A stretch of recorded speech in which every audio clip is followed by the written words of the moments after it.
Le futur dépôt de bus Tisséo à Colomiers fait débat. En effet, depuis que la municipalité de Colomiers a accordé le permis de construire en décembre dernier de cette plateforme logistique de 190 bus, des riverains du quartier des Ramassiers ont montré leurs inquiétudes et ont demandé de rencontrer les différentes parties prenantes de ce projet. Des inquiétudes liées aux nuisances sonores et lumineuses et au niveau de l'entrée de ce dépôt de bus. Nous avons pour objectif de déplacer l'entrée du dépôt de bus, mais également d'aménager des murs anti-bruit pour l'ensemble des riverains qui sont à proximité de ce dépôt et trouver des solutions pour limiter les nuisances lumineuses que va occasionner le dépôt de bus.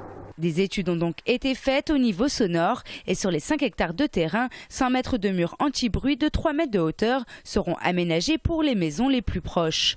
Pour l'entrée du dépôt, c'est une autre histoire car selon la SMAT, changer l'entrée n'est pas au programme. Vous ne pouvez pas faire l'entrée n'importe où. Et c'est quand même situé à 45 à 50 mètres des premières habitations. Premières habitations qui sont protégées dans le cadre de la ZAC déjà par un merlon de terre, si vous voulez, qui normalement fait une fonction anti-bruit. Ce qu'il a été dit à la réunion de l'autre soir, c'est qu'on allait regarder si ce merlon de terre, et en tout cas ses protections, étaient suffisantes. Réglementairement, elles le sont, puisque l'étude de bruit le montre, mais si elles n'avaient pas besoin, tout de même, si vous voulez, d'être renforcées. Et ça, c'est à l'étude aujourd'hui. Des comités auront lieu une fois par mois entre les habitants et la SMAT. L'objectif est donc de trouver des compromis acceptables par tous avant l'ouverture du dépôt en fin 2014.